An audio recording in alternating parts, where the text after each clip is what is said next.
여러분, 혹시 뉴스에서 통일교라는 이름 들어보신 적 있으시죠? 최근 들어 부쩍 자주 나오잖아요. 근데요, 이게 단순한 종교 뉴스가 아닙니다. 지금 대한민국 정치판 전체를 뒤흔들고 있는 어마어마한 사건이에요. 여당 의원, 야당 의원, 전직 대통령 부인까지 줄줄이 엮여 있는 거예요.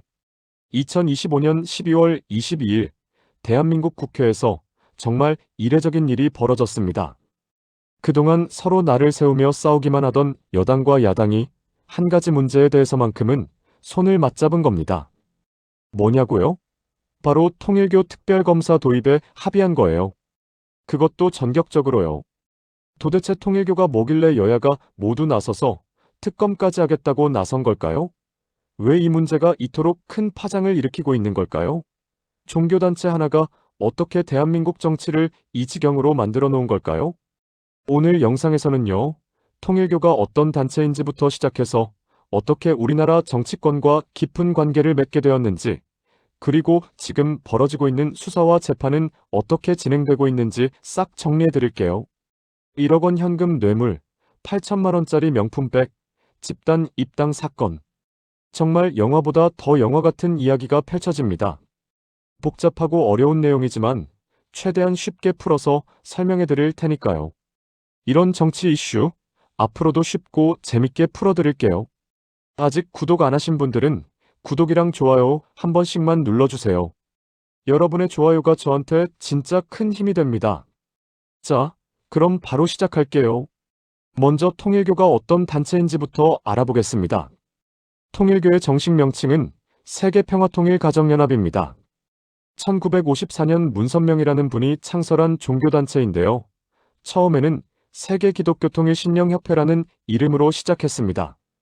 문선명 총재는 2012년에 돌아가셨고, 그 이후로는 부인인 한학자 여사가 총재직을 이어받아 지금까지 교단을 이끌고 있습니다.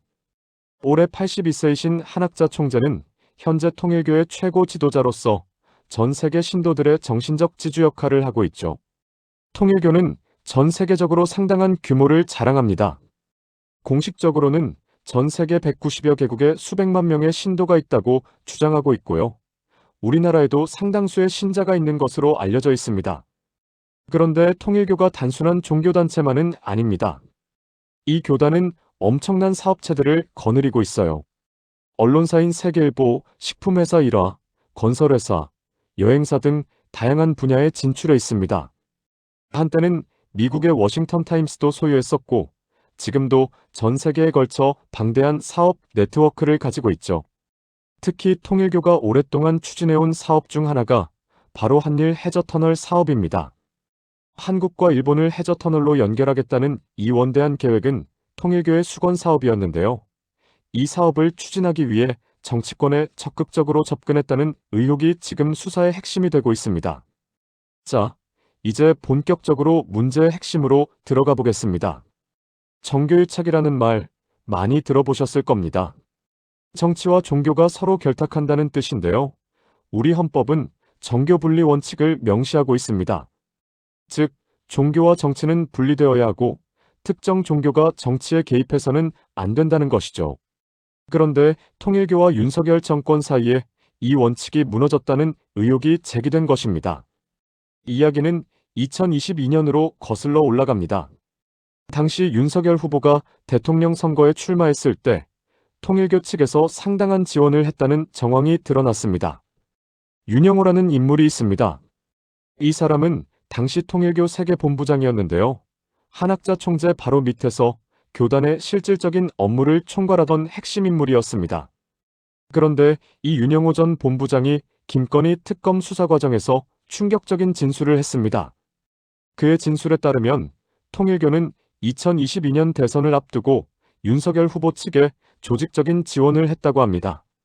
신도들의 표와 조직을 동원해 선거를 도왔고, 그 대가로 윤석열 정권이 들어서면 통일교의 수건 사업들을 국가정책으로 추진해달라는 청탁을 했다는 것이죠. 더 놀라운 것은 이 과정에서 거액의 금품이 오갔다는 의혹입니다. 통일교 정교유착 의혹의 중심에는 권성동 국민의힘 의원이 있습니다. 권성동 의원은 윤석열 전 대통령의 측근 중 측근으로 알려진 인물입니다. 윤핵관이라는 말 들어보셨죠? 윤석열 핵심 관계자를 줄여서 부르는 말인데 권 의원은 대표적인 윤핵관으로 분류됩니다. 그런데 이 권성동 의원이 2022년 1월 대통령 선거를 2달 앞둔 시점에 통일교 측으로부터 1억 원을 받았다는 의혹이 제기되었습니다. 윤영호 전 세계본부장의 진술에 따르면 한학자 총재의 지시를 받아 권 의원에게 현금 1억 원을 전달했다고 합니다. 이 돈은 단순한 후원금이 아니었습니다. 윤석열 후보가 대통령에 당선되면 통일교의 정책과 사업을 국가 차원에서 지원해달라는 청탁과 함께 건네진 불법 정치자금이었다는 것이죠. 권 의원은 이 혐의로 지난 9월 16일 구속되었고 10월 2일 재판에 넘겨졌습니다. 김건희 특검팀은 지난 12월 17일 결심 공판에서 권 의원에게 징역 4년과 추징금 1억 원을 선고해달라고 재판부에 요청했습니다. 특검 측은 이렇게 말했습니다. 피고인은 중진 국회의원으로서 헌법 가치를 수호하고 국민의 권익을 보호해야 할 책임이 막중하지만 특정 종교단체와 결탁해 국민의 신뢰를 저버렸다. 권성동 의원 측은 혐의를 전면 부인하고 있습니다. 1억 원을 받은 사실이 없다는 것이죠. 하지만 특검은 윤영호 전 본부장의 진술과 각종 증거를 바탕으로 기소에 나섰고 현재 재판이 진행 중입니다. 선고 공판은 내년 1월 28일로 예정되어 있습니다. 통일교 정교유착 의혹의 또 다른 핵심 인물은 바로 김건희 여사입니다. 윤석열 전 대통령의 부인이시죠. 김건희 여사는 통일교 측으로부터 고가의 명품을 선물받았다는 의혹을 받고 있습니다. 구체적으로는 그라프 다이아몬드 목걸이와 샤넬 가방 등 총 8천만 원 상당의 금품을 받았다는 것입니다. 특검 수사 결과에 따르면 2022년 4월부터 7월 사이에 윤영호 전 본부장과 이른바 건진법사 전성배 씨를 통해 이 금품이 전달되었다고 합니다. 건진법사라는 이름 많이 들어보셨을 겁니다. 전성배 씨는 승려 출신으로 김건희 여사와 가까운 관계를 유지했던 인물입니다. 그는 통일교와 김건희 여사 사이를 연결하는 창구 역할을 했다는 의혹을 받고 있죠. 특검은 통일교가 김건희 여사를 통해 윤석열 정권에 접근하려 했다고 보고 있습니다. 윤영호 전 본부장이 권성동 의원을 통한 윤석열 라인과 건진법사를 통한 김건희 라인, 이렇게 두 갈래로 청탁 창구를 만들었다는 것이 특검의 판단입니다. 김건희 여사는 도이치모터스 주가 조작 혐의와 함께 이통일교 금품 수수 혐의로 구속 기소되었습니다. 특검팀은 결심 공판에서 징역 11년과 벌금 20억 원, 추징금 8억여 원을 구형했고 선고는 역시 내년 1월 28일로 예정되어 있습니다. 이제 통일교 의혹의 가장 꼭대기에 있는 인물을 살펴보겠습니다. 바로 한학자 통일교 총재입니다. 82세의 한학자 총재는 통일교의 최고 지도자입니다. 특검과 경찰은 그녀를 정치권 금품 로비의 최종 책임자로 보고 있습니다. 한 총재는 지난 9월 22일 구속되어 현재 서울구치소에 수감 중입니다. 정치자금법 위반, 청탁금지법 위반, 뇌물공여 등 다양한 혐의로 기소되었죠. 검찰과 특검의 주장에 따르면 권성동 의원에게 전달된 1억 원, 김건희 여사에게 전달된 명품들, 그리고 국민의힘 의원들에 대한 조직적인 후원금 전달 등이 모두 한 총재의 지시와 승인하에 이루어졌다는 것입니다. 그러나 한 총재 측은 이를 전면 부인하고 있습니다. 지난 12월 1일 열린 첫 공판에서 한 총재 측 변호인은 이렇게 주장했습니다. 모든 것은 윤영호 전 세계본부장의 독단적 범행입니다. 한 총재는 종교적 상징인 분으로서 이런 세속적인 업무에는 관여한 적이 없습니다. 윤영호는 세속적 야심이 가득한 사람으로 자신의 범행을 은폐하기 위해 한 총재에게 책임을 떠넘기려 하고 있습니다. 즉, 통일교 측의 입장은 다 윤영호가 한 짓이라는 것이고 특검 측의 입장은 한학자 총재가 최종 지시자라는 것입니다. 이 두 주장 중 어느 것이 사실인지는 앞으로의 재판을 통해 밝혀지게 될 것입니다. 통일교와 정치권의 유착 의혹은 단순히 금품 수수에 그치지 않습니다. 더 심각한 문제가 있었습니다. 바로 통일교 신도들의 국민의힘 집단 입당 사건입니다. 특검 수사 결과에 따르면 2022년 11월부터 2023년 1월 사이에 통일교 신도 2,400명 이상이 국민의힘에 집단 입당했다고 합니다. 이 시기는 2023년 3월 8일 국민의힘 당대표 선거를 앞둔 때였죠. 왜 이런 일이 벌어졌을까요? 특검의 조사에 따르면 김건희 여사 측에서 통일교의 당대표 선거를 도와달라는 요청을 했다고 합니다. 그 대가로 통일교 정책에 대한 정부 차원의 지원과 함께 비례대표 국회의원 1석을 통일교 몫으로 주겠다는 약속까지 있었다는 것이 특검의 주장입니다. 통일교 각 지구회장들은 신도들에게 이런 지시를 내렸다고 합니다. 통일교에서 지원하는 사람이 국민의힘 당대표로 선출되어야 하니 교인들을 당원으로 가입시키라. 더욱 문제가 되는 것은 당비를 교단 자금으로 대납했다는 점입니다. 신도 개인이 당비를 낸 것이 아니라 통일교 재정에서 당비를 대신 내주는 방식으로 집단 입당이 이루어졌다는 것이죠. 이는 정당법 위반에 해당합니다. 처음에 통일교 측은 권성동 의원을 당대표 후보로 밀 계획이었다고 합니다.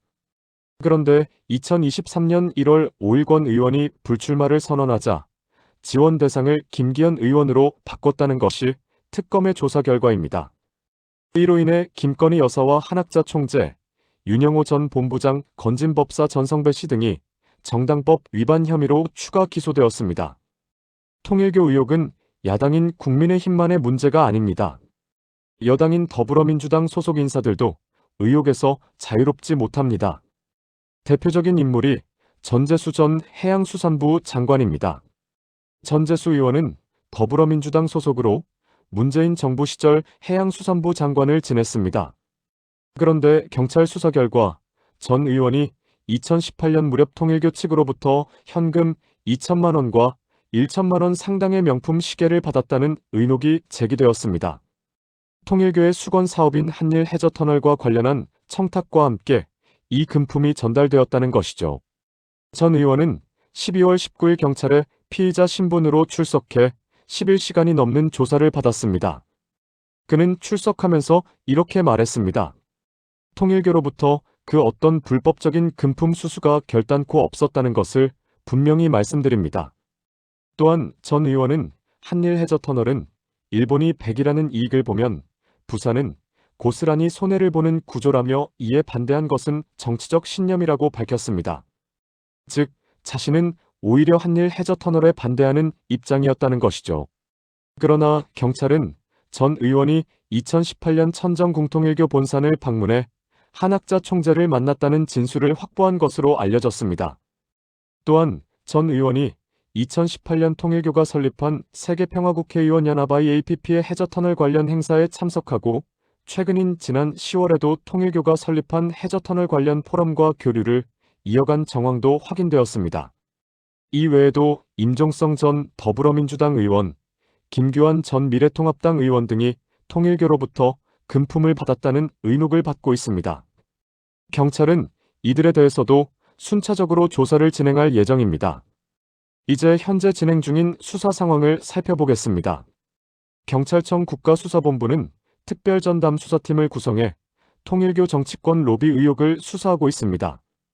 이 수사는 지난 12월 10일 김건희 특검으로부터 사건을 넘겨받으면서 본격화되었습니다. 12월 22일 기준으로 경찰은 피의자와 참고인을 포함해 총 9명을 조사했습니다. 조사를 받은 주요 인물들을 정리해보면 이렇습니다. 첫째, 한학자 통일교 총재. 경찰은 12월 17일 서울구치소를 찾아 한 총재를 약 3시간 동안 접견 조사했습니다. 뇌물공여 및 정치자금법 위반 혐의로 구속 수감 중인 한 총재가 정치권 로비 의혹으로 경찰 조사를 받은 것은 이번이 처음입니다. 둘째, 윤영호 전 통일교 세계본부장. 통일교 정치권 로비의 실행 책임자로 지목되는 인물입니다. 경찰은 12월 11일 구치소에서 윤 전 본부장을 접견 조사했습니다. 셋째, 전재수 전 해양수산부 장관. 12월 19일 피의자 신분으로 출석해 11시간 넘게 조사를 받았습니다. 넷째, 정원주 전 통일교 비서실장. 한학자 총재의 최측근으로 교단의 2인자로 평가받던 인물입니다. 12월 19일 참고인 신분으로 조사를 받았습니다.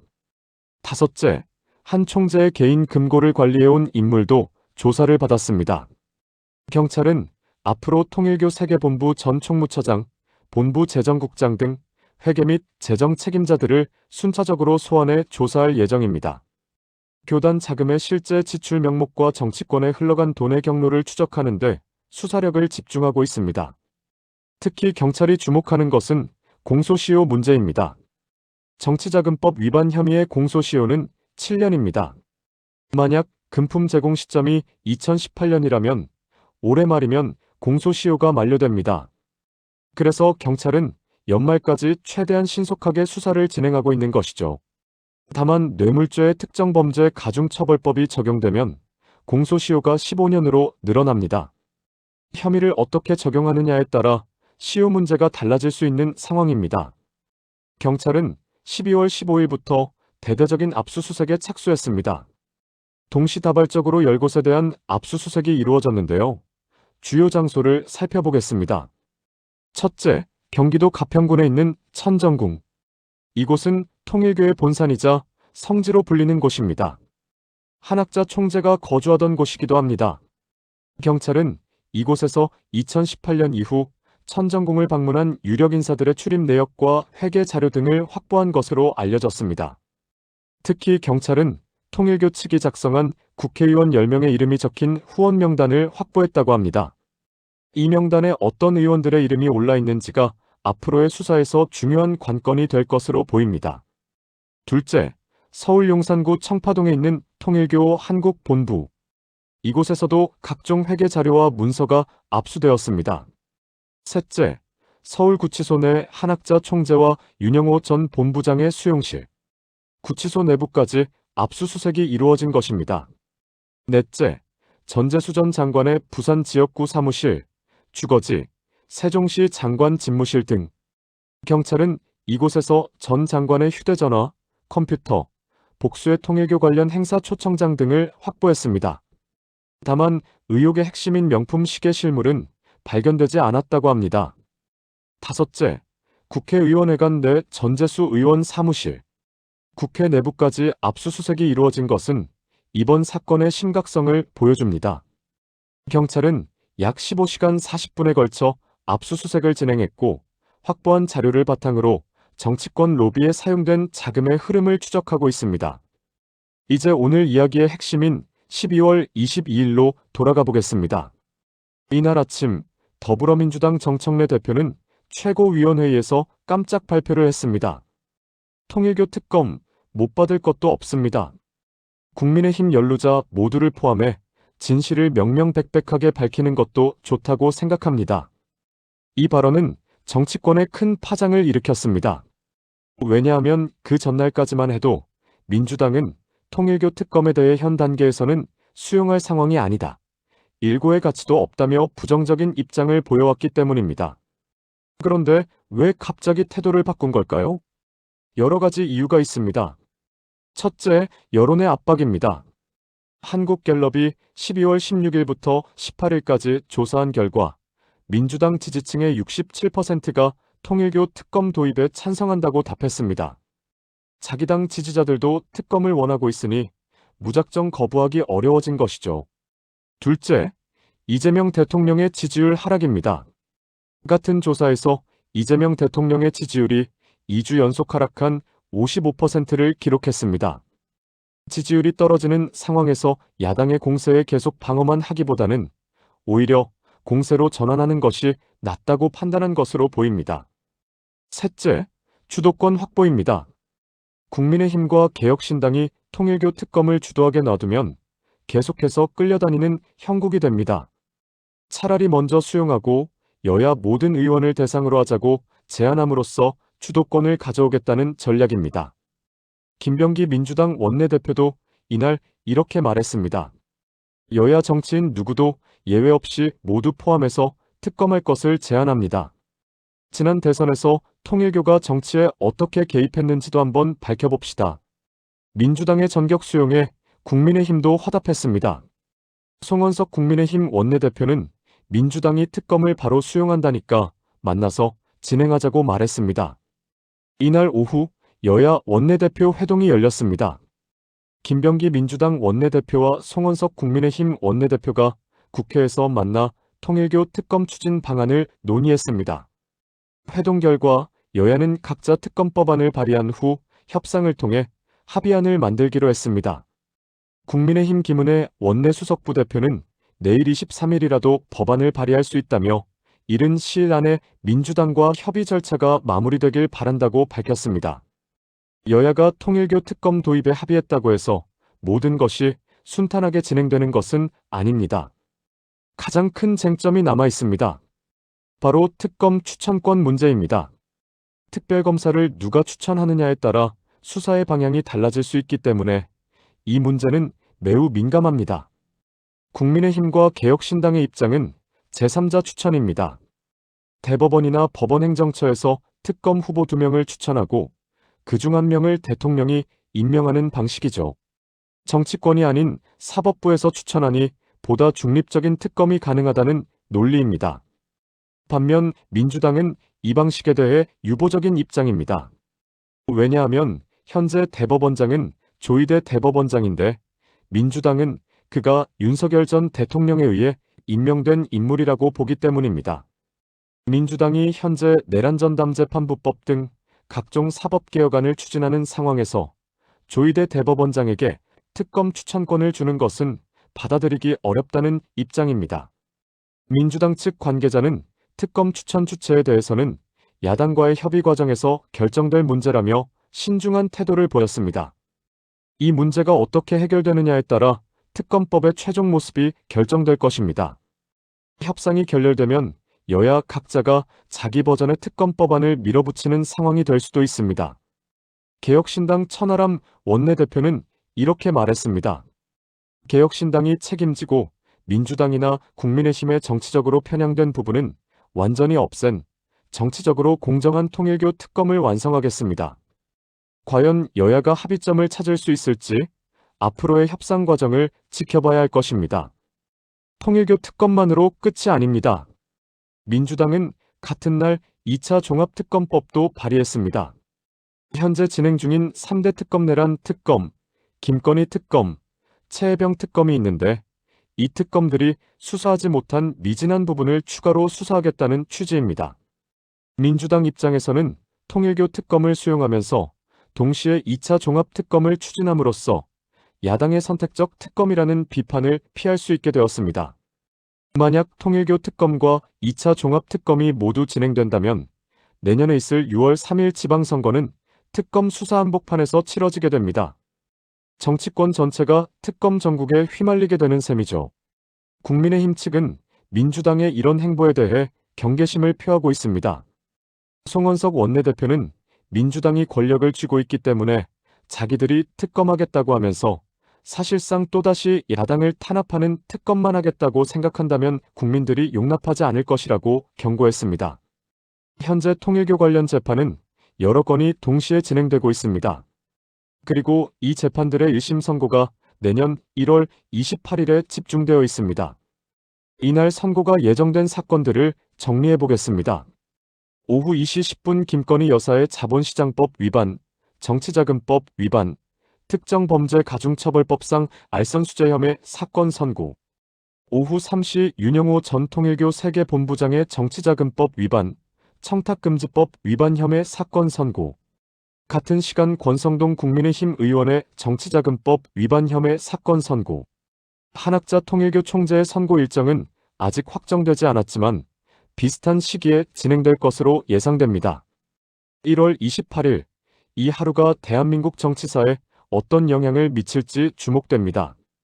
여기서 한 발짝 물러서서 통일교가 어떻게 이 지경에 이르게 되었는지 돌아볼 필요가 있습니다. 통일교는 오랫동안 정치권과 밀접한 관계를 유지해왔습니다. 보수 정치권과의 관계가 특히 깊었죠. 반공 이념을 강조하던 시절에는 반공단체로서 정권의 지지를 받기도 했습니다. 그러나 이번에 드러난 의혹들은 단순한 친분 관계를 넘어섭니다. 조직적인 금품 제공, 선거 개입, 정책 청탁 등 민주주의의 근간을 흔드는 행위들이 자행되었다는 것이 검찰과 경찰의 판단입니다. 특검 측은 결심 공판에서 이렇게 말했습니다. 신도들이 아들 전세 보증금을 빼거나 어려운 형편에도 불구하고 대출받아서 통일교에 헌금했는데 이러한 자금을 자신들의 보석 대금이나 정치권 유착을 위한 불법 자금으로 사용했습니다. 종교 권력이 불법 자금 교부 대가로 정치 권력을 사유화하려 한 중대 범죄입니다. 이 말이 사실이라면 신도들의 정성스러운 헌금이 정치 로비 자금으로 둔갑한 셈입니다. 종교 지도자에 대한 신뢰가 어떻게 악용될 수 있는지를 보여주는 사례라 하겠습니다. 우리 헌법 제20조 제2항은 이렇게 규정하고 있습니다. 종교와 정치는 분리된다. 이것이 바로 정교 분리 원칙입니다. 국가가 특정 종교를 지원하거나 우대해서는 안 되고 반대로 종교단체가 정치에 개입해서도 안 됩니다. 이 원칙이 왜 중요할까요? 역사를 돌아보면 종교와 정치가 결탁했을 때 어떤 일이 벌어지는지 알 수 있습니다. 중세 유럽에서 교회가 국가 권력과 결합했을 때 이단 심판과 종교전쟁 등 끔찍한 일들이 벌어졌습니다. 우리나라도 과거 특정 종교가 정권과 밀착하면서 비리와 부패가 양산된 사례가 있습니다. 정교분리 원칙은 민주주의의 기본입니다. 정치는 국민의 뜻에 따라야 하지 특정 종교의 교리나 이해관계에 따라서는 안 됩니다. 이번 통일교 사건이 충격적인 이유는 이 원칙이 심각하게 훼손되었을 가능성이 제기되기 때문입니다. 만약 검찰과 경찰의 수사 결과가 사실로 밝혀진다면 이는 단순한 개인의 비리가 아니라 헌법 가치에 대한 도전이라 할 수 있습니다. 이재명 대통령은 지난 12월 10일 이렇게 말했습니다. 지위 고하를 막론하고 엄정하게 수사하라. 헌법에 위배되는 정교 유착이 확인되면 관련 종교단체의 해산 명령을 검토하라. 대통령이 종교단체 해산까지 언급한 것은 이례적인 일입니다. 그만큼 이번 사안을 심각하게 보고 있다는 뜻이겠지요. 이번 사건에 대해 국민들은 어떻게 생각하고 있을까요? 여론조사 결과를 보면 통일교 특검에 대한 찬성 여론이 상당히 높습니다. 한국갤럽 조사에서 전체 응답자의 과반이 특검 도입에 찬성했고 민주당 지지층에서도 67%가 찬성했습니다. 흥미로운 것은 이 문제가 여야 구분 없이 관심을 받고 있다는 점입니다. 보수 측에서는 민주당 소속 의원들의 의혹을 파헤쳐야 한다고 주장하고 진보 측에서는 윤석열 정권과 통일교의 유착을 밝혀야 한다고 주장합니다. 결국 양측 모두 특검을 원하고 있는 셈입니다. 다만 어느 쪽에 초점을 맞추느냐에서 차이가 있을 뿐이죠. 국민들 사이에서는 종교가 정치에 개입하는 것은 옳지 않다는 인식이 확산되고 있습니다. 특정 종교를 믿든 믿지 않든 정교분리 원칙만큼은 지켜져야 한다는데 많은 사람들이 동의하고 있습니다. 마지막으로 앞으로 어떤 일들이 벌어질지 전망해 보겠습니다. 첫째, 경찰 수사가 계속됩니다. 경찰은 공소시효 문제 때문에 연말까지 최대한 신속하게 수사를 진행할 것입니다. 전재수 전 장관에 대한 추가 소환이 있을 수 있고 의혹을 받는 다른 정치인들에 대한 조사도 이어질 것입니다. 둘째, 특검법 협상이 진행됩니다. 여야가 각자 특검법안을 발의한 후 협상을 통해 합의안을 만들기로 했습니다. 특검 추천권을 둘러싼 줄다리기가 예상되며 연내 합의가 가능할지는 불투명합니다. 셋째, 1월 28일 선고가 있습니다. 김건희 여사, 권성동 의원, 윤영호 전 본부장에 대한 1심 선고가 내려집니다. 이 선고 결과에 따라 정치 지형이 크게 요동칠 수 있습니다. 넷째, 특검이 실제로 출범하면 본격적인 수사가 시작됩니다. 경찰 수사보다 훨씬 강력한 수사권을 가진 특검이 여야, 정치인 모두를 대상으로 수사에 나서게 됩니다. 다섯째, 6월 3일 지방선거에 영향을 미칩니다. 특검 수사가 한창인 가운데 선거가 치러지면 수사 결과에 따라 선거 판세가 흔들릴 수 있습니다. 여러분, 오늘 긴 이야기를 함께 해주셔서 감사합니다. 통일교와 정치권의 유착 의혹은 단순한 스캔들이 아닙니다. 이것은 우리 민주주의의 근간인 정교분리 원칙이 흔들렸느냐 마느냐의 문제입니다. 물론 아직 재판이 끝나지 않았고 혐의가 확정된 것도 아닙니다. 피의자들은 무죄 추정의 원칙에 따라 보호받아야 합니다. 하지만 의혹이 제기된 만큼 철저한 수사와 공정한 재판을 통해 진실이 밝혀져야 합니다. 여야가 손을 잡고 특검에 합의한 것은 그래도 다행스러운 일입니다. 이제 중요한 것은 이 합의가 단순한 정치적 쇼에 그치지 않고 실제로 공정하고 철저한 수사로 이어지는 것입니다. 누가 되었든 어느 당 소속이든 잘못을 저질렀다면 책임을 져야 합니다. 그것이 법치주의이고 그것이 민주주의입니다. 앞으로도 이 사건의 진행 상황을 계속 지켜보면서 중요한 소식이 있으면 여러분께 전해드리겠습니다. 오늘 영상이 도움이 되셨다면 좋아요와 구독 부탁드립니다. 다음 영상에서 또 뵙겠습니다. 감사합니다.